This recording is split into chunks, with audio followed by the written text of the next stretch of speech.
नेहमी नेहमी उपवासाला काय करायचं हे सुचत नाही आणि तीच तीच साबुदाण्याची खिचडी खाऊन देखील कंटाळा आलेला असतो. तर आज आपण मऊ आणि लुसलुशीत असे पराठे करणार आहोत. तर चला सुरुवात करूया रेसिपीला. इथे मी एका पॅनमध्ये 1 कप इतका साबुदाणा घेतलेला आहे. तर हा साबुदाणा आपल्याला मीडियम फ्लेमवर भाजून घ्यायचा आहे. याचा आपल्याला कलर हा बदलू द्यायचा नाही आहे.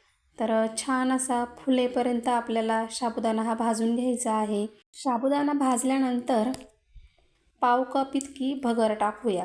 जर तुम्ही हा पराठा सोमवारी बनवणार असाल उपवासासाठी तर याच्यामध्ये भगर टाकू नका, कारण सोमवारी भगर ही खात नाही.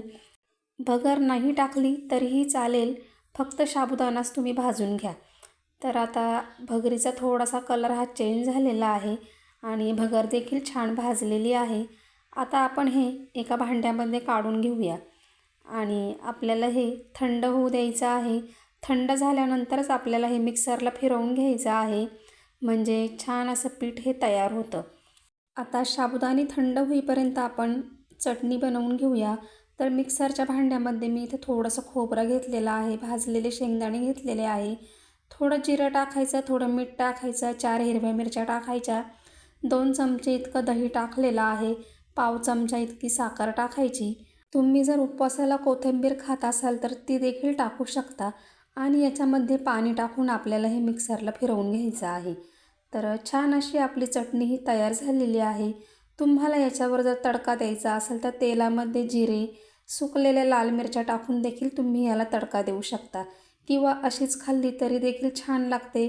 थोडंसं पाणी आपल्या अंदाजाने याच्यामध्ये टाकून घ्यायचं आणि थोडी पातळ करून घ्यायची.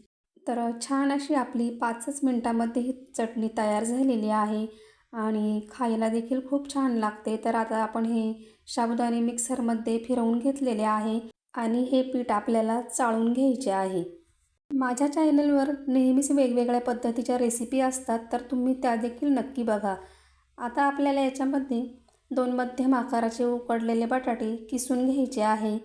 तर किसण्यापूर्वी तुम्ही पराठ्यांना लावण्यासाठी पीठ काढून ठेवा. तर इथे आपले बटाटे हे किसून झालेले आहे. याच्यामध्ये आता मी 4 ते 5 हिरव्या मिरच्या आणि थोडेसे जिरे हे मिक्सरला फिरवून घेतलेले आहे. चवीनुसार मीठ टाकायचे. तुम्ही जर उपवासाला कोथिंबीर खात असाल तर तुम्ही इथे कोथिंबीर देखील टाकू शकता. आता पाणी न टाकताच आपल्याला हे सुरुवातीला असं मिक्स करून घ्यायचं आहे आणि नंतर आपण याच्यामध्ये पाणी टाकूया.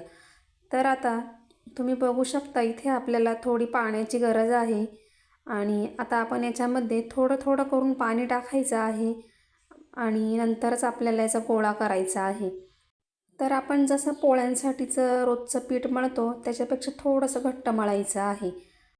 तर आता आपलं पीठ हे छान असं मळून झालेलं आहे.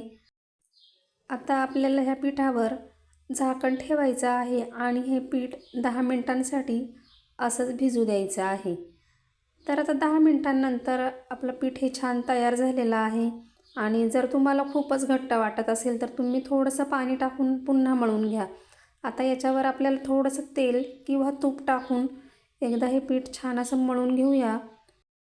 आता आपल्याला थोडंसं याच्यामधून पीठ घ्यायचं आहे आणि त्याचा गोळा तयार करून पोळपाटावर पीठ टाकून आपल्याला हे पोळीसारखं लाटून घ्यायचं आहे. जरी साईडनी क्रॅक गेलं तरी काही हरकत नाही. आपण हे दोन्ही साईडनी छान असं लाटून घ्यायचं आहे आणि आता आपण थोड्या मोठ्या साईजमध्येच इथे लाटून घेतलेला आहे. आता याच्यावर आपल्याला डब्याचं झाकण किंवा मग एखादी प्लेट असेल तर त्या साहाय्याने आपल्याला मस्त असा आपला पराठा हा गोल बनवून घ्यायचा आहे आणि साईडचे काठ आपल्याला पुन्हा पिठामध्ये मिक्स करून घ्यायचे आहे. तर छान असा आपला गोल हा पराठा तयार झालेला आहे. आता तवा गरम झाला की त्याच्यावर थोडंसं आपण इथे तेल पसरवून घेऊया आणि त्याच्यावर आता आपल्याला हा लाटलेला पराठा टाकून घ्यायचा आहे. तर आता आपण पुन्हा एकदा ह्या पराठ्याला वरच्या साईडने तेल लावून घेऊया आणि 1 मिनिटांनंतर आपण हा पलटी करून घेऊया आणि पुन्हा त्याच्या वरच्या बाजूने देखील आपण तेल लावून घेऊया. पुन्हा 1 मिनिटांनी पलटी करून घेऊया. तर आता आपल्याला दोन्ही साईडने हा छान असा भाजून घ्यायचा आहे. तर आता नवरात्र देखील येणार आहेत आणि तुम्ही जर असं 1 किलो साबुदाणा आणि पाव किलो भगर जर दळून आणून ठेवली तर तुम्हाला वाटेल तेव्हा तुम्ही हे पराठे बनवू शकता. तर आता आपला हा पराठा तयार झालेला आहे आणि अशाच पद्धतीने आपण सर्व उरलेले पराठे देखील बनवून घेतलेले आहे.